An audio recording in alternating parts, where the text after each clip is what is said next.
नखगळती प्रकरणाच्या संशोधनासाठी केंद्राचं पथक आज बुलढाण्यात दाखल झालंय। बुलढाण्यातील बाधित गावामध्ये केंद्राचं पथक आज पाहणी करणार आहे। पुन्हा एकदा विविध प्रकारचे यावेळी नमुने घेतले जाणार आहेत। केंद्राच्या पथकामध्ये विविध भागाच्या उच्चस्तरीय अधिकाऱ्यांचा सुद्धा समावेश आहे। त्यामुळे हा प्रकार समोर आता बुलढाण्यातील बाधित गावामध्ये केंद्राचं पथक आज पाहणी करणार आहे। नखगळती प्रकरणे संशोधनासाठी केंद्राचं पथक हे आज बुलढाण्यात दाखल झालं। या संदर्भात ताजे अपडेट देण्यासाठी आपले प्रतिनिधी संदीप वानखेडे आपल्या सोबत जोडलेत।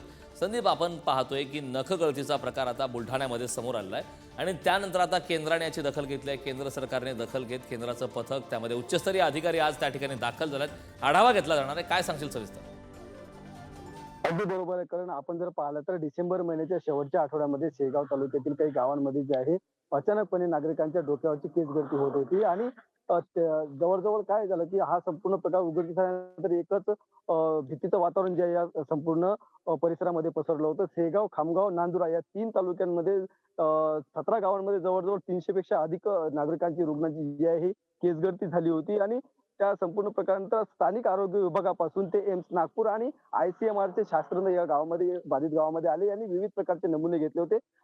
एम्सचा अहवाल आला, मात्र आयसीएमआरचा अहवाल अद्यापही प्राप्त झालेला नाही, तो प्रसिद्ध करण्यात आलेला नाही आणि ज्या रुग्णांची केस गळती होत होती त्याच रुग्णांची आता नखांची देखील गळती होत असल्याचा धक्कादायक प्रकार समोर आला होता आणि या संपूर्ण घटनेची जी आहे राज्य सरकार आणि केंद्र सरकारांनी गांभीर्याने दखल घेतलेली आहे। केंद्र सरकारकडून जे आहे एक पथक तयार करण्यात आलेला आहे, निर्माण करण्यात आला आहे, ज्यामध्ये विविध विभागाच्या उच्चस्तरीय अधिकारी आहेत आणि 9 जणांची जी आहे 9 अधिकाऱ्यांचं हे पथक आहे, समिती आहे।